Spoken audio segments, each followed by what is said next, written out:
Hi friends, ഞാൻ ജോബിൻ. ഇത് മിഷമാക്സ് blog 18. ഇന്ന് ഞാൻ വന്നിരിക്കുന്നത് ഉദയഗിരി കോട്ടയിലാണ്. അതായത് പുലിയന്നൂരുള്ള ഉദയഗിരി കോട്ടയിൽ. നല്ല അടിപൊളി ഒരു സ്പോട്ടാണ് കേട്ടോ. ഇപ്പോൾ ഒരു ഉദ്യാനം, അതുപോലെ പാർക്ക്, സംരക്ഷിത മേഖലയായിട്ടൊരു ടോംബ്, അങ്ങനെയെല്ലാം ഉൾപ്പെടുത്തിയിട്ടുള്ള സ്ഥലമാണ്. കാണേണ്ടതാണ്.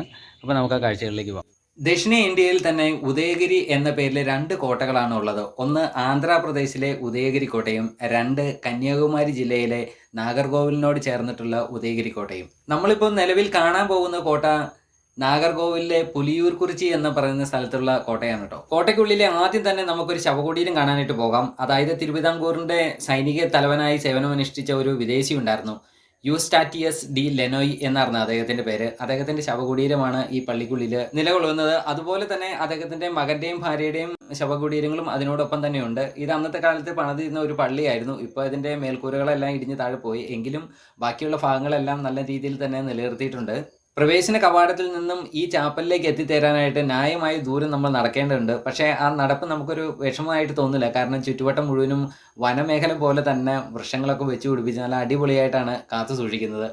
മാർത്താണ്ഡവർമ്മയുടെ ഭരണകാലത്ത് ഡച്ച് ഈസ്റ്റ് ഇന്ത്യ കമ്പനിയുടെ ഒരു പ്രധാന കമാൻഡറായിട്ടായിരുന്നു അദ്ദേഹം ഇവിടെ എത്തിയത്. യുദ്ധത്തിൽ ഇദ്ദേഹത്തിനെ കീഴ്പ്പെടുത്തുകയും അതിനുശേഷം മാർത്താണ്ഡവർമ്മയുടെ കൂടെ കൂട്ടുകയുമാണ് ചെയ്തത്. തുടർന്നാണ് ഈ കോട്ട പണിയാനുള്ള സാഹചര്യങ്ങളുണ്ടായത്. ഇതിനോടൊപ്പം തന്നെ വട്ടക്കോട്ടൈ കോട്ട എന്ന് പറയുന്ന കടൽ തീരത്തുള്ള കോട്ടയും പുനർനിർമ്മിച്ചത് ഇദ്ദേഹം തന്നെയായിരുന്നു.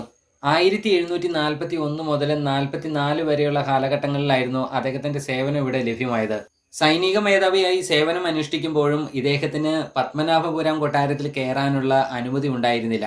കുടുംബത്തോടൊപ്പം താമസിക്കാൻ ഉദയഗിരി കോട്ടയാണ് അവർ വിട്ടുകൊടുത്തത്. കൂടാതെ അദ്ദേഹം ഇവിടെ ഒരു ചാപ്പലും സ്ഥാപിച്ചു. ഈ ചാപ്പലിൽ തന്നെയാണ് അദ്ദേഹത്തിന്റെ മരണശേഷം അദ്ദേഹത്തിന്റെ ശരീരം അടക്കം ചെയ്തിട്ടുള്ളത്. അദ്ദേഹത്തിന് മാത്രമല്ല, അദ്ദേഹത്തിന്റെ ഭാര്യയെയും കുട്ടീനെയും ഇവിടെ തന്നെയാണ് അടക്കം ചെയ്തിട്ടുള്ളത്.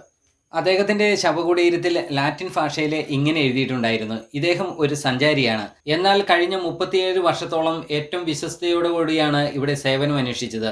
ഇദ്ദേഹം തിരുവിതാംകൂറിന്റെ കമാൻഡറാണ്, അതുപോലെ വലിയ കപ്പിത്താനുമാണ്. 1777 ജൂൺ 1-ാം തീയതിയാണ് അദ്ദേഹം മരിച്ചത്. തന്റെ 62-ാമത്തെ വയസ്സിലാണ് കേട്ടോ അദ്ദേഹം മരണമടഞ്ഞത്.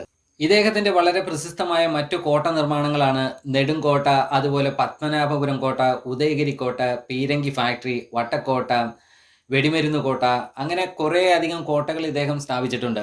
ഉദയഗിരി കോട്ട സ്ഥിതി ചെയ്യുന്ന ഏകദേശം 200 അടി ഉയരമുള്ള ഒരു കുന്നിന്റെ മുകളിലാണ്. 90 ഏക്കർ വിസ്തൃതിയിലാണ് ഈ കോട്ട വ്യാപിച്ചു കിടക്കുന്നത്. 1715 ഡിസംബർ 30-ന് ഫ്രാൻസിലെ ആരാസിലാണ് ഡി ലെനോയ് ജനിച്ചത്.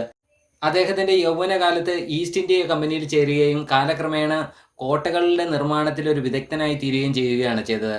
തുടർന്ന് 1737 കൊളംബോയിൽ എത്തിച്ചേരുകയും, അതായത് ഇന്നത്തെ ശ്രീലങ്കയിലെ കൊളംബോയിൽ എത്തിച്ചേരുകയും അവിടെ ഒരു സൈനിക മേധാവിയായിട്ട് പ്രവർത്തിക്കുകയും ചെയ്തു. തുടർന്നാണ് 1739 അദ്ദേഹം തിരുവിതാംകൂറിലേക്ക് യാത്രയാകുന്നത്. ഇനി നമുക്ക് കോട്ടയുടെയും അതുപോലെ ചുറ്റുമതിലിന്റെയും ഭാഗത്തേക്ക് പോകാം. ഇതാണ് കേട്ടോ നമ്മൾ വരുന്ന ഭാഗത്തിനോട് ചേർന്നിട്ടുള്ള, ഞാൻ വന്ന വഴി അതാണ്, ഭാഗത്തിനോട് ചേർന്നിട്ടുള്ള കോട്ടയുടെ ഭാഗങ്ങളാണ് കേട്ടോ ഇവിടെ. ഈ കോട്ടയുടെ ഉൾഭാഗം കണ്ടു തീർക്കാനായിട്ട് നമുക്ക് ഒത്തിരി സമയം ആവശ്യമാണ്. അതുപോലെ ദീർഘദൂരം നടക്കേണ്ടതായിട്ട് വരും. കാരണം ഇത് 90 ഏക്കറോളം വ്യാപിച്ച് കിടക്കുന്നതാണ്. ഇതിൻ്റെ ഉള്ളിലൂടെ സഞ്ചരിച്ച് ഓരോ സ്ഥലത്തും ചെല്ലാൻ ഒത്തിരിയേറെ സമയങ്ങൾ വേണം. അതുപോലെ കാണാൻ ഒത്തിരി കാഴ്ചകളുമുണ്ട്.